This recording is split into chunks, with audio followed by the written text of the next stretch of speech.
এই পৃথিবীতে মা-বাবার কাছে সন্তানের খুশির চেয়ে বড় আর কিছুই হতে পারে না। সন্তানের খুশিটা যাই হোক, কোনো বস্তু হোক, কোনো বিষয় হোক, ছোট হোক, বড় হোক, যাই হোক, সন্তান যদি মা-বাবার কাছে কোনো আবদার করে, মা-বাবা কিন্তু সামর্থ্য অনুযায়ী সেই খুশিটা এনে দেওয়ার চেষ্টা করে, যদি তাদের সাধ্যের মধ্যে থাকে। আসলে মা হওয়ার আগে এই কথাটা বুঝতাম না। মা-বাবার কাছে অনেক বায়না করতাম। যদি তাদের সাধ্যে থাকতো তাহলে এনে দিত। যদি না পারতো অনেক কষ্ট পেত। কিন্তু এই কষ্টটা আমরা বুঝতাম না। কিন্তু এই কথাটা বুঝতে পেরেছি যখন মা হয়েছে তখনই। অনেকবার ভাবি হয়তো আমার মা-বাবার কাছে অনেক কিছু চেয়েছি কিন্তু তারা দিতে পারেনি। মনে করছে হয়তো ইচ্ছে করেই দেয় না। আমার অনেক কিছু দিয়েছে। তো যাই হোক, যে জিনিসগুলো দিতে পারেনি, তো এখন বুঝি যে হয়তো সেটা তাদের সাধ্যের মধ্যে ছিল না।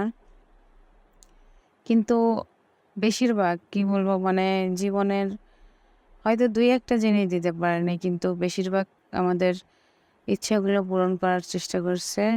তো আমি এখন মা হয়েছি, তো আমিও চেষ্টা করি আমার সন্তানের ছোট ইচ্ছাগুলো পূরণ করার। তো আজকেও কিন্তু ওরকমই একটা ইচ্ছে করেছিল। আজকে ওই বলছিল যে আমি পুডিং বানাবো। তো আমি বললাম, তুমি কিভাবে পুডিং বানাবা? তো বললো, তুমি আমাকে একটু সাহায্য করো।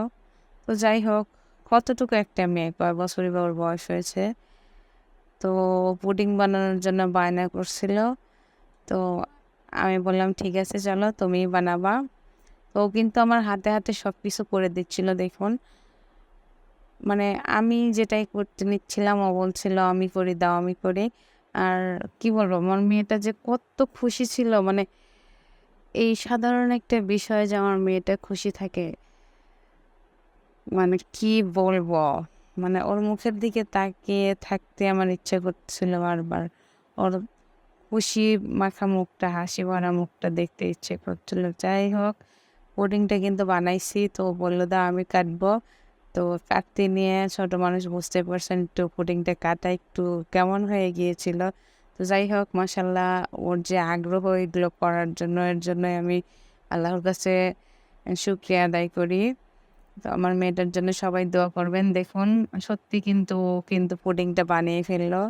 যাই হোক, আমি ওকে সাহায্য করেছি, কিন্তু আমার মেয়েটা অনেক খুশি আজকে পুডিংটা বানিয়ে। তো আমি বললাম, ঠিক আছে তাহলে তুমি খেয়ে টেস্ট করে বলো কেমন হয়েছে তোমার বানানো। তো বললো, না আমি বানিয়েছি, আজকে তোমরা খেয়ে টেস্ট করো। তো যাই হোক, যেই খাক, আলহামদুলিল্লাহ পুডিংটা অনেক মজা হয়েছিল। আমার মেয়ে পুরোটা না বানালে ও কিন্তু হাত লাগিয়েছে। তো আজকের ভিডিওটা এই পর্যন্তই। সবাই কিন্তু লাইক কমেন্ট করবেন। ধন্যবাদ সবাইকে। আসসালামু আলাইকুম।